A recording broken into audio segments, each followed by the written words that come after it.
Guys, comme d'habitude, United joue au toka. Comme d'habitude, Heisenberg nous déçoit. Guys, United a encore fait d'United, vous savez. On a tellement dépassé les bords, les limites que maintenant on commence à se lancer dans l'opéra. Ah là les gars, c'est le débrief.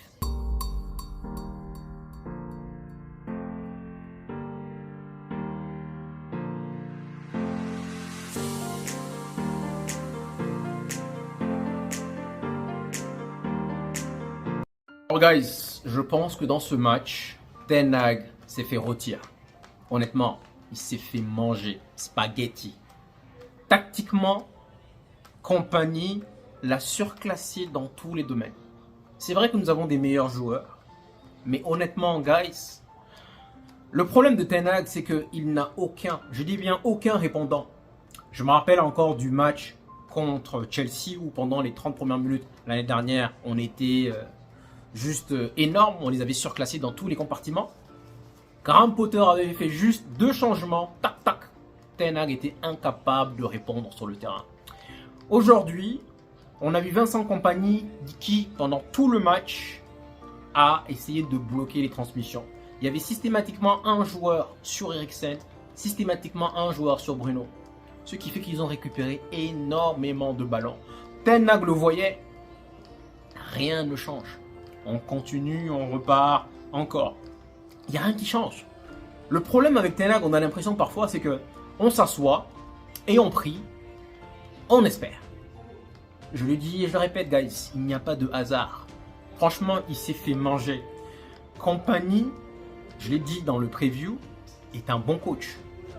Le second problème, c'est quoi? C'est que visiblement, ils sont arrivés en même temps. Kompany est arrivé quasiment à la même période, même date. Il a rejoint Burnley. Il a eu le temps d'être champion avec Burnley, monté en première division. Ten Hag, ça fait 2 ans. Kompany, ça fait 2 ans. C'est la même chose. Le seul problème de Kompany, les seuls problèmes de Kompany, c'est que je dirais numéro 1, c'est que de 1, il doit parfois s'adapter. Tu ne peux pas avoir le même jeu, surtout avec une petite équipe comme Burnley. Tu ne peux pas te permettre d'aller jouer comme ça contre City, contre Liverpool, sinon tu vas te faire gifler. Le deuxième problème, c'est qu'il n'a pas de bons joueurs. Mais donc, si on part du principe que Ten Hag et Kompany sont arrivés en même temps, oublions les scores. Juste dans le circuit des passes. Le circuit des passes franchement, je trouve que à aucun moment ils ne se précipitent. À aucun moment ils font des passes. Bon, bien sûr, parfois il y a des pertes de balles. Mais à aucun moment je trouve que ils se précipitent. Ils effectuent la mauvaise opération. À aucun moment. Dans le match, c'est je prends toujours la bonne décision. C'est tac, tac, tac, tac. Franchement, je dirais que la différence entre le match de Sheffield et celui d'aujourd'hui, c'est que aujourd'hui, Burnley est venu jouer. Sheffield est venu mettre le bus. Burnley est venu jouer et derrière, on a vu un semblant de bon match. Même s'il y a eu un partout. Dans le contenu, je dirais que je me suis plus régalé que contre Sheffield. Même si Sheffield en avait gagné. Dans le contenu, j'ai trouvé que franchement, le match, il y avait quand même quelques opérations assez importantes. Mais franchement, Ten Hag est incapable de répondre. Tactiquement, il est incapable de répondre. Je vous dis à chaque fois que moi, je suis Ten Hag par out parce que il fait beaucoup de favoritisme. Mais même tactiquement, les gars, il faut qu'on se dise la vérité. Même tactiquement. En prenant l'exemple de Vincent Kompany qui est arrivé à la même période que lui, tactiquement, il est dépassé. Vincent Kompany, sincèrement, il allait à bonne école. Je dirais encore une fois, c'est juste qu'il n'a pas une bonne équipe. Tu donnes l'équipe de Manchester, actuellement les joueurs de Manchester United aujourd'hui à Kompany, on verra un sacré travail, beaucoup plus fourni que celui de Ten Hag. Maintenant, derrière, il faut savoir gérer les égos, ça c'est un autre débat. Mais franchement, les gars, Kompany, il a surclassé Ten Hag. Tactiquement, il l'a bouffé. Spaghetti. Honnêtement, guys, je pense, j'ai retourné la situation dans tous les sens. Et je pense que la seule raison pour laquelle on devrait garder Ten Hag, c'est surtout pour montrer à Ineos qui doit partir. Parce que le problème qui va se poser, c'est que si on chasse Ten Hag, ces mêmes joueurs-là, l'année prochaine, auront de nouvelles cartouches. On va repartir encore sur une nouvelle base. Et ils vont encore faire leur saison de la vie. Ils vont encore faire leur meilleure saison. Et je me dis, c'est la seule, unique raison pour laquelle on devrait garder Ten Hag. Unique. Si on revient en conférence de presse, il a quand même eu le culot de nous sortir que la question était simple. On lui a demandé si jamais l'année prochaine on partait sur une saison avec pas de blessure. C'est-à-dire que Luke Shaw est là toute la saison, Martinez est là toute la saison, on n'a pas de blessure. En plus de ça, on additionne donc quelques éléments qui vont arriver vraiment renforcer ce groupe. Est-ce qu'on peut compétir? On n'a pas dit est-ce qu'on peut être champion. Est-ce qu'on peut compétir pour le titre? Et la réponse de Ten Hag nous a dit simplement non. On va compétir pour le top 4. C'est vrai que il est honnête. Faut qu'on se dise la vérité. Avec ce jeu-là, avec ce Ten Hag là, je suis désolé, on n'ira nulle part. On n'ira nulle part. On n'a pas le niveau. La vérité, c'est que quand United marque, c'est là que les problèmes commencent. C'est-à-dire que je suis assez serein. C'est bizarre, hein, mais je suis assez serein tant qu'il y a 0-0. C'est-à-dire que tant que, récemment en tout cas, tant que nous, on n'a pas ouvert le score, je suis assez serein que l'adversaire ne va pas marquer. Bizarrement, Onana va faire des arrêts spectaculaires comme il a fait aujourd'hui. Mais à partir du moment où nous, on marque, et surtout quand on marque un but, 2 buts, 3 buts, 4 buts, mais le nombre de minutes qui restent, c'est-à-dire que s'il reste, on rentre dans les 80e minutes, on a vu ça contre Brentford, on a vu ça contre Liverpool, contre Chelsea.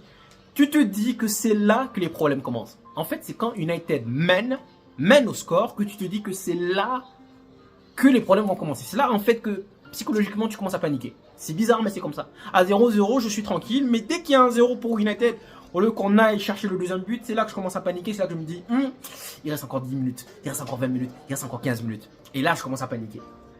Je reviens sur l'excuse qu'il dit à chaque fois, c'est il n'y a pas de back four. Il nous a encore sorti ça hier en conférence de presse. Tant que oui, il n'y a pas de back four, tu ne peux pas vraiment jouer comme tu veux. Maintenant, je vais vous donner un exemple, un contre-exemple précisément.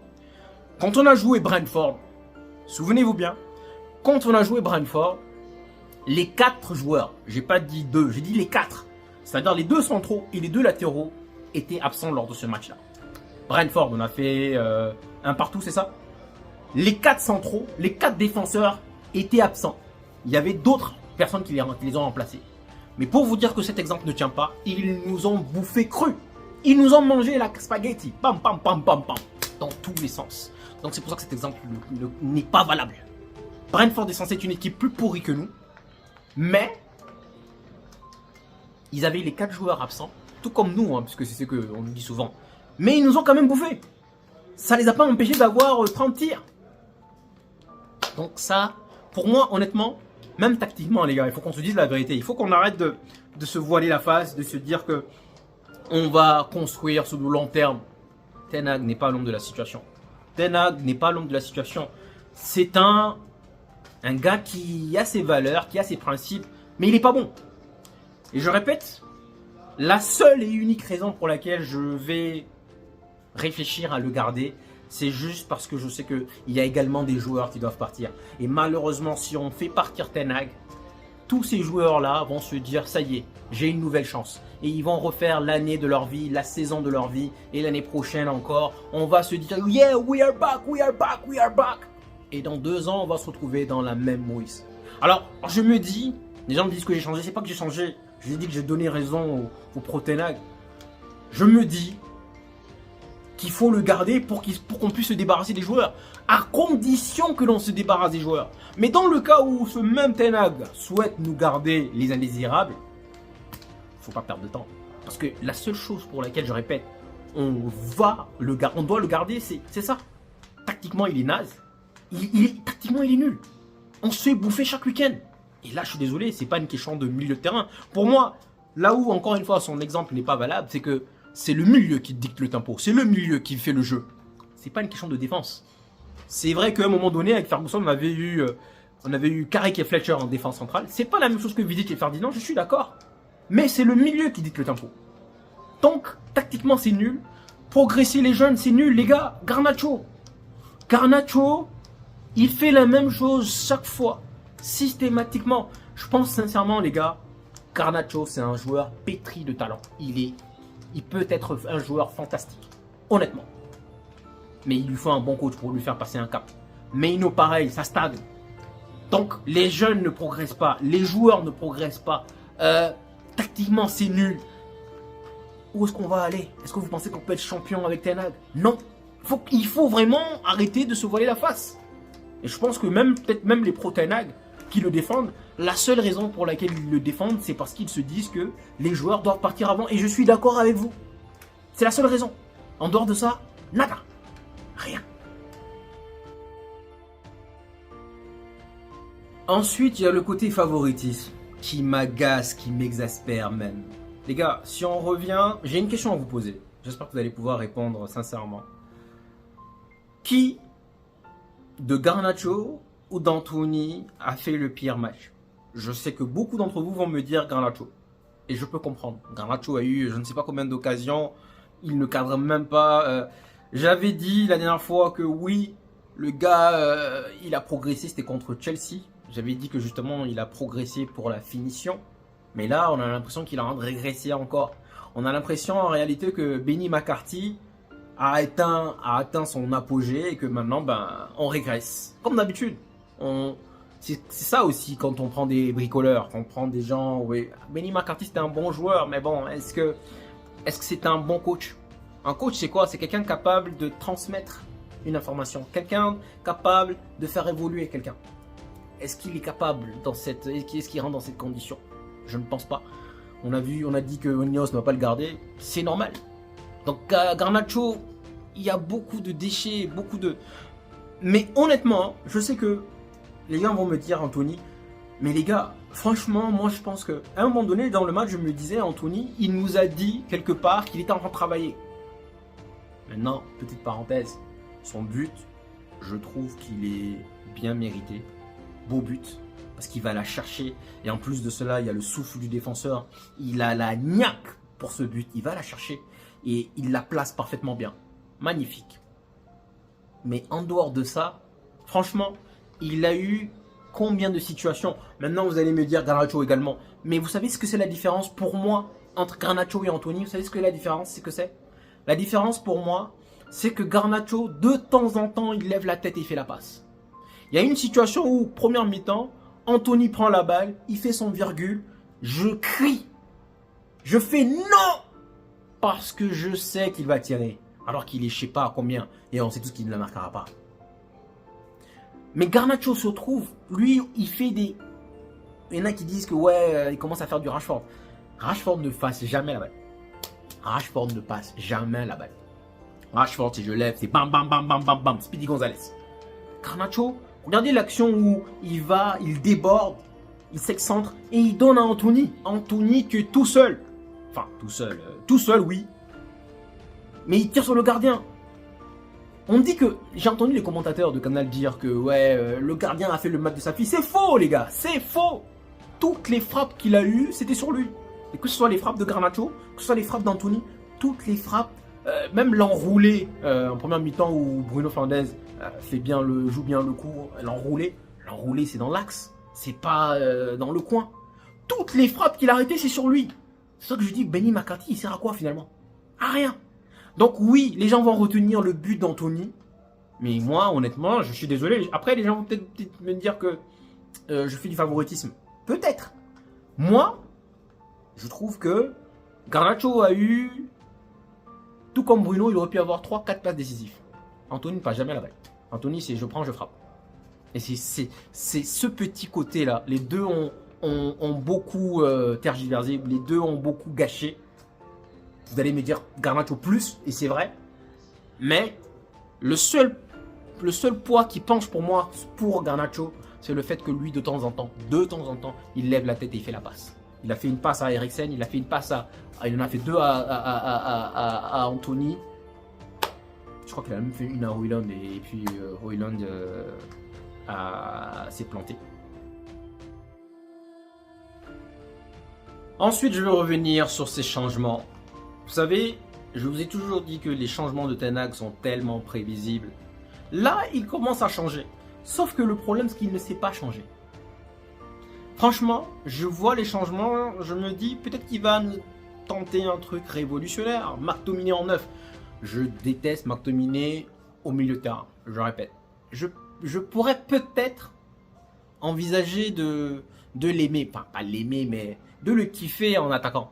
Et je me suis dit, McTominay, Amad rentre. Peut-être que là, il va me mettre McTominay. Je me suis dit, pourquoi pas? Why not? Non. Il va nous mettre Amad Diallo en pointe. Les changements de Ten Hag sont soit prévisibles, soit catastrophiques. C'est l'un ou l'autre. Prévisible dans le sens où il les fait, mais tout le monde s'attend à cela. Ce qui fait que même le coach adverse, qui a déjà préparé cela, ce qui fait qu'il s'attend à ce qu'il fasse ces changements. S'il fait ces changements, il va répondre tranquillement puisqu'il sait déjà à l'avance. Ou bien, catastrophique, comme on l'a vu, comme d'habitude. Contre Chelsea, contre Liverpool, contre Coventry, les changements de Ten Hag, je pense qu'une seule fois, cette saison en tout cas, une seule fois il m'a plu. C'était contre Liverpool en FA Cup. Une seule fois, il a été irréprochable sur les changements. Une seule fois.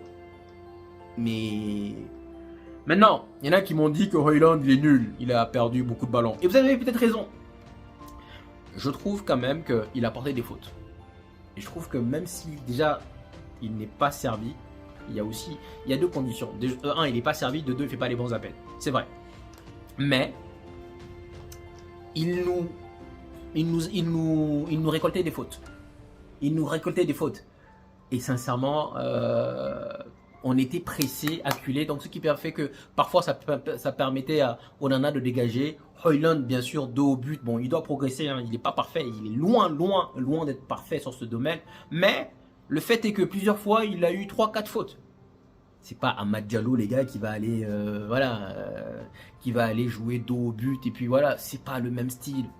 Donc franchement, les changements de Ten Hag, parfois on se dit, mais point d'interrogation, on comprend rien. On comprend rien.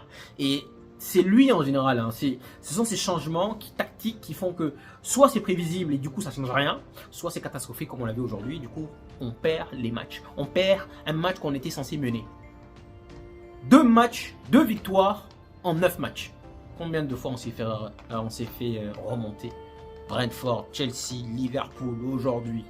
2 victoires sur 9 matchs. C'est quand même pathétique, hein, vous ne trouvez pas? Pour revenir sur les joueurs, je vous dirais que mon homme du match, c'est Maguire. Harry Maguire, les gars. On en parlait encore dans le preview. Un match abouti, honnêtement. Je l'ai trouvé solide. Il a bloqué les interceptions. Il a su lire le jeu. Franchement, j'ai presque failli douter. Est-ce que je devrais le garder dans les gars Ruthless? Mais sincèrement, mon homme du match est Maguire. Je l'ai trouvé fantastique, sincèrement. Et il faut rendre à César ce qui appartient à César. Je l'ai trouvé défensivement parlant. Dommage, malheureusement, on fait un partout. Mais j'ai trouvé et Casemiro et Maguire intéressant. Mais Maguire, pour moi, il a survolé. Je trouvais que Onana aussi était pas mal. Il nous a fait de beaux arrêts. C'est ça la différence. C'est que Onana, ce sont des arrêts. Alors que le gardien adverse, oui, on peut considérer des arrêts, mais non, on tire sur lui. Donc le ballon est dans sa trajectoire. Tout ce qu'il a à faire, c'est lever les mains.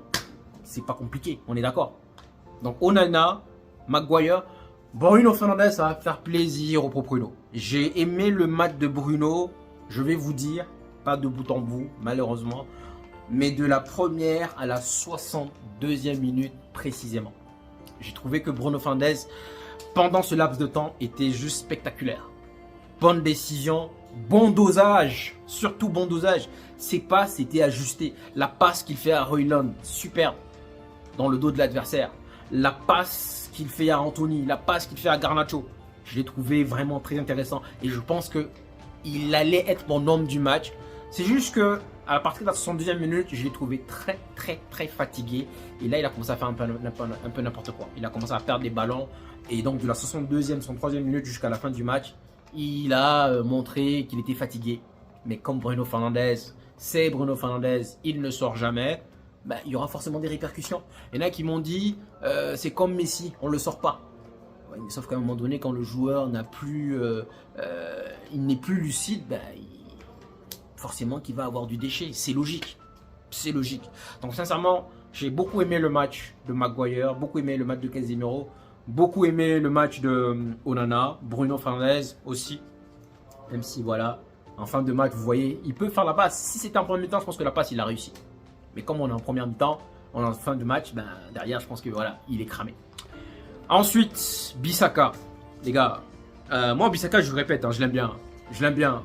Mais cette action-là, pour moi, l'action où Garnacho lui décale.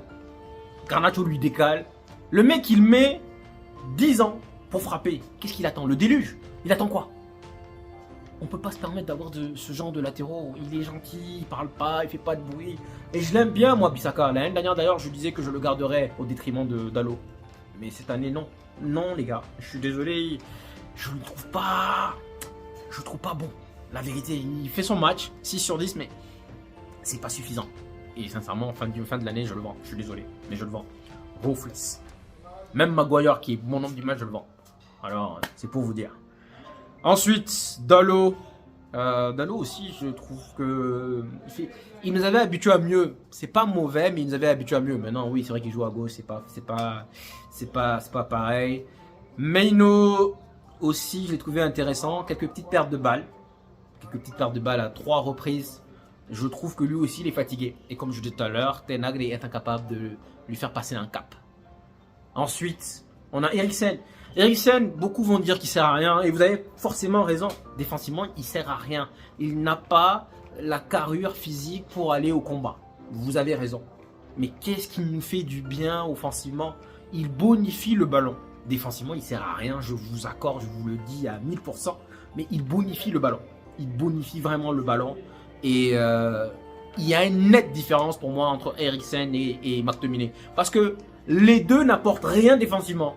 Je suis désolé, les deux n'apportent rien défensivement. Mais Eriksen bonifie beaucoup plus le jeu offensivement. Anthony on en a parlé, Garnacho on en a parlé, Bruno on en a parlé, Højlund on en a parlé. Amad Diallo, bon, entrée timide. Je me dis que parfois lui aussi il fait la mauvaise décision. Et même pas quoi qu'à un moment donné sa frappe elle était cadrée, c'est Bruno qui la sort. Mais bon, je me dis que lui aussi il doit prouver, parce que si c'est pas qu'il marque, il n'aura pas tant de jeu. Et maintenant malheureusement, vous voyez où on est arrivé, où Anthony a marqué, ben on est foutu. Là Anthony il est titulaire jusqu'en 2064. C'est-à-dire encore dans 40 ans il sera titulaire. Non mais bon, blague à part, favoritisme de Ten Hag va nous amener à rien. On va aller nulle part. Nulle part. Guys, je ferai donc comme d'habitude une autre vidéo demain en écoutant les déclarations, les conférences de presse et ainsi de suite. Et puis ben, on fera donc une vision un peu plus globale. Merci d'être arrivé jusque là. Je vous dis, prenez soin de vous et puis à la prochaine. Ciao, ciao.